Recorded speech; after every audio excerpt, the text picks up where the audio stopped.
जय श्री कृष्ण। राधे राधे। आइए सुनते हैं भाई दूज की कथा या कहानी। दिवाली के बाद भाई दूज का त्योहार आता है, जो भाई बहन के रिश्तों का प्रतीक माना जाता है। इस साल भाई का त्योहार 14 और 15 नवंबर दोनों दिन पड़ रहा है। इस दिन बहनी भाई की सलामती के लिए यमराज की पूजा करने के पश्चात भाई को तिलक लगाती हैं। भाई दूज की पूजा के दौरान भाई दूज की कथा सुनना बेहद महत्वपूर्ण और फलदायक माना जाता है। इसलिए भाई दूज पर सुने ये पौराणिक कथा। भगवान सूर्य नारायण की पत्नी छाया है।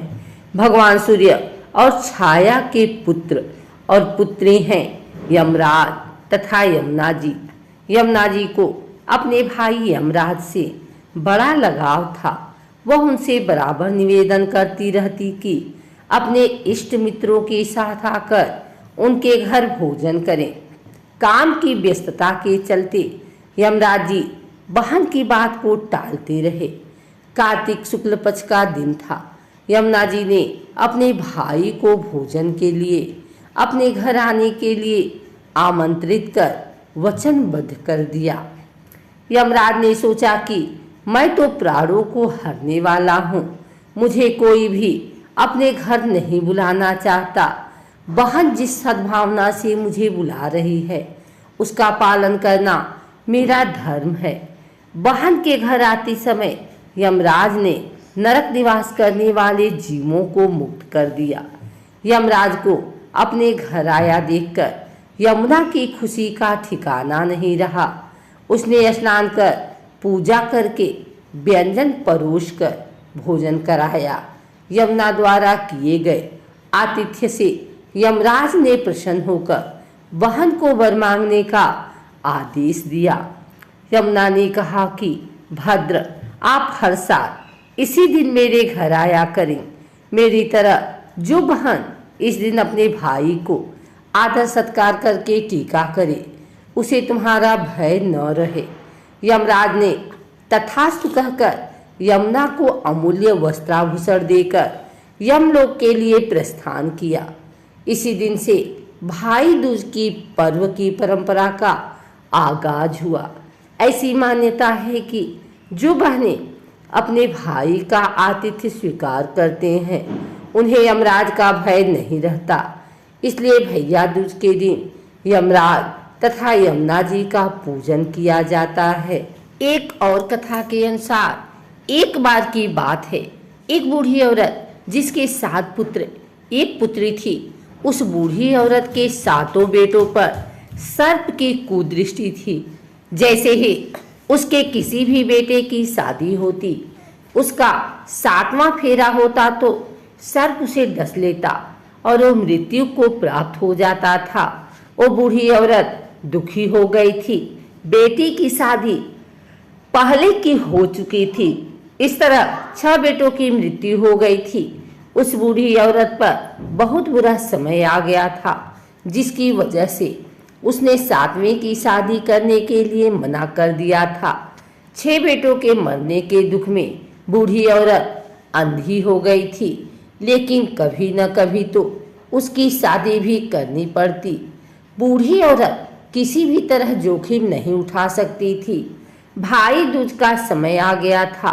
7वें बेटे ने कहा, माँ, मैं दीदी के घर जाने वाला हूँ, भाई दूज आ गया है।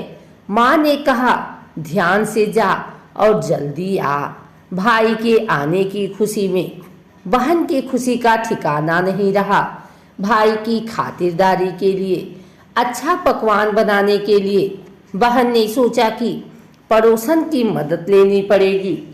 खुशी में बहन ने पड़ोसन से मदद मांगी और पूछा, दीदी, मेरा भाई आ रहा है, मैं क्या करूं?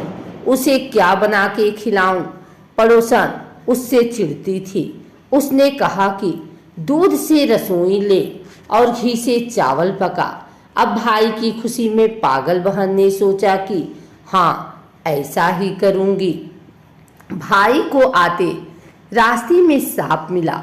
सांप उसे काटने को आगे बढ़ा तो उसने बोला कि भाई, आपका मैंने क्या बिगाड़ा है, मुझे क्यों काटना चाहते हो?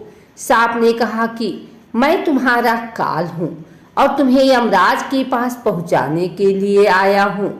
भाई ने रोते हुए कहा कि भैया, आप मुझे मत काटो, मेरी बहन मेरा इंतजार कर रही है। मैं ही उसका आखिरी भाई हूँ, उसका और कोई भी भाई नहीं बचा है। अगर मैं उसके पास नहीं गया और उसे पता चला कि मैं भी मर गया हूँ तो वो भी मर जाएगी। सातवें भाई के रोने से सांप ने कहा कि तुझे क्या लगता कि तो मुझे बेवकूफ़ बना के चला जाएगा? लड़के ने कहा कि तुम्हें मुझ पर भरोसा नहीं है तो तुम मेरे झोले में बैठ जाओ। जब मेरी बहन भैया दूज बना ले तो उसके बाद तुम मुझे मार देना। भाई बहन के घर पहुंचा। भाई को देखकर बहन की आंखों से आंसू निकल आए।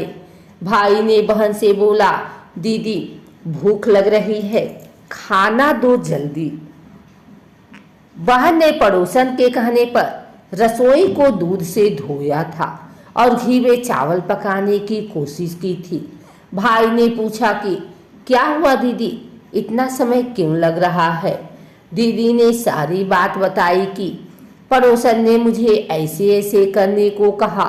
भाई ने हंसते हुए कहा कि दीदी, कहीं सुना है आपने कि दूध से कभी रसोई लिपी गई हो और घी में कभी चावल पके हैं? गोबर से रसोई लीपो और दूध में चावल पकाओ। खाना खाने के बाद भाई को नींद आने लगी और वो सोने लगा। इतने में बहन के बच्चे आ गए और उन्होंने मामा मामा कहकर बोला कि मामा हमारे लिए क्या लेकर आए हैं? तब उसने कहा, बेटा मैं कुछ नहीं लाया हूँ। मना करने के बावजूद भी बच्चों ने उस थैले को उठा लिया जिसमें सांप था और खोल कर देखने लगे, लेकिन उसमें बच्चों को हीरे का हार मिला। दीदी ने बोला कि तू ये मेरे लिए लेकर आया है। भाई ने बोला कि तुम्हें अच्छा लगा तो तुम रख लो। अगले दिन भाई ने बहन से अपने घर जाने की इजाज़त मांगी। बहन ने अपने भाई के लिए लड्डू बना के रखे थे। बहन ने लड्डू भाई को दिए। भाई ने बहन से अलविदा लिया और अगले चल दिया। थोड़ी दूर जाकर थक कर एक पेड़ के नीचे सोने लगा। इधर बहन के बच्चों ने कहा, माँ खाना दो, भूख लगी है। उनकी माँ ने कहा कि अभी खाना नहीं बना है, समय लगेगा। तब बच्चों ने कहा, जो मामा को लड्डू दिए थे हमें भी दे दो, हम खा लेंगे। माँ ने कहा, जाओ, चक्की पर रखे हैं, बचे हुए लड्डू जाकर खा लो। बच्चों ने जाकर देखा तो पता चला कि वहाँ सांप की हड्डियाँ पड़ी हैं। अब बहन की हालत खराब हो गई और वो बाहर की तरफ भागी। लोगों से पूछने पर पता चला कि एक पेड़ के नीचे एक व्यक्ति सो रहा था। बहन को लगा कि वही उसका भाई है। वो भागती हुई गई उसके पास और उसे उठाने लगी। उसने भाई को उठाया और पूछा, कहीं तूने लड्डू तो नहीं खाए? भाई ने कहा, क्या दीदी, क्या हुआ? ये रहे तुम्हारे लड्डू, नहीं खाए मैंने। बहन को लगा कि कुछ अच्छा नहीं हो रहा है। उसने बोला कि मैं भी अब तेरे साथ घर चलूँगी, तुझे अकेले नहीं छोड़ूंगी। भाई ने बोला कि तुम्हारी मर्जी। चलते हुए बहन को प्यास लगी। भाई से बोली कि मुझे प्यास लगी है, पानी पीना है।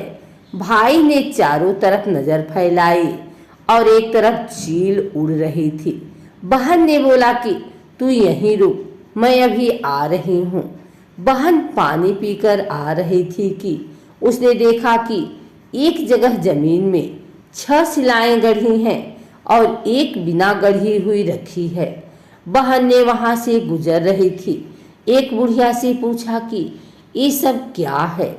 उस बुढ़िया ने बताया कि किसी एक औरत के 7 बेटे हैं, जिनमें 6 की शादी के समय सांप काटने से मृत्यु हो गई थी। अब जब 7वें की शादी होगी तब ये आखिरी शिला भी बाकियों की तरह जमीन में गड़ जाएगी। बहन ने जब ये सुना तो उसके होश उड़ गए। वो समझ गई थी कि ये सब उसके भाइयों के लिए किया गया है। बहन ने उस बूढ़ी औरत से पूछा कि मैं क्या करूं, कुछ बताओ। बूढ़ी औरत ने उसे सब बता दिया कि वो अपने भाई की जान कैसे बचा सकती है। भाई की जान बचाने के लिए बहन कुछ भी करने को तैयार हो गई। बूढ़ी औरत के कहने पर बहन ने अपने बालों को खोल लिया और अपने भाई के पास गई और जोर जोर से बोलने लगी, तू तो जलेगा, कटेगा, मरेगा। भाई ने बहन की ये हालत देखकर सोचा कि दीदी को ये क्या हो गया है। दीदी तो पानी पीने गई थी, लगता है कि कोई चुड़ैल दीदी पर आ गई है। किसी तरह भाई अपनी दीदी को लेकर अपनी माँ के पास आई और माँ को सब बताया। कुछ समय बाद भाई की सगाई का समय आ गया था। बूढ़ी बाई ने 7वें बेटे की शादी की मंजूरी दे दी थी। भाई को जब सेहरा पहनने की बारी आई तो बहन ने कहा कि ये नहीं सेहरा में पहनूंगी, ये तो जलेगा, मरेगा, कुटेगा। सेहरे में सांप था। बहन ने उस सांप को निकाल दिया। इसी तरह सांप ने बहुत कोशिश की और बहन ने अपने भाई की रक्षा की।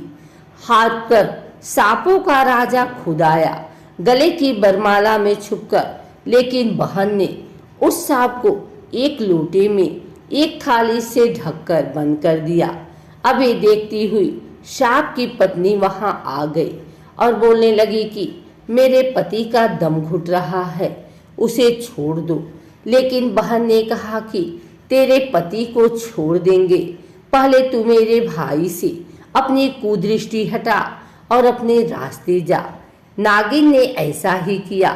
बहन के इशारे पर नई दुल्हन ने कहा कि मैं तेरे पति को छोड़ दूंगी, पहले मुझे मेरे एक जेठ को छोड़।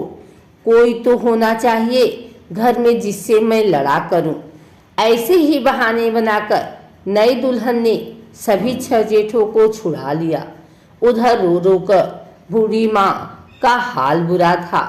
बुढ़िया को लग रहा था कि अब उसका 7वां बेटा भी नहीं रहेगा। किसी ने बताया कि आपके सभी बेटे और बहुएं आ रही हैं। अब माँ के आंखों से आंसू आने लगे और खुशी में भगवान से कहा कि अगर ये सच है तो मेरी आंखें ठीक हो जाएं और मेरे सीने से दूध की धार बहने लगे। बूढ़ी औरत के साथ ऐसा ही हुआ जैसा उसने भगवान से बोला था। अपने बच्चों को देखकर वो बहुत खुश हुई। बूढ़ी औरत को अपनी बेटी की शक्ति और बेटी का अपने भाइयों से प्यार देखकर उसके आंसू आ गए। सभी अपनी बहन को ढूंढने लगे, लेकिन देखा कि वो तो भूसे की कोठरी में सो रही थी। उठने के बाद वो अपने घर को चली। फिर उसके साथ लक्ष्मी माँ भी जाने लगी। बूढ़ी माँ ने कहा कि बेटी पीछे मुड़कर देख, क्या सारी लक्ष्मी अपने साथ ही ले जाएगी। बहन ने पीछे मुड़कर देखा और हंसते हुए कहा, जो भी कुछ माँ ने अपने हाथों से दिया वह मेरे साथ चल और बाकी बचा हुआ मेरे भाई भाभी के साथ रुक जाए। बहन ने अपने भाई भाभी की जिंदगी संवार दी।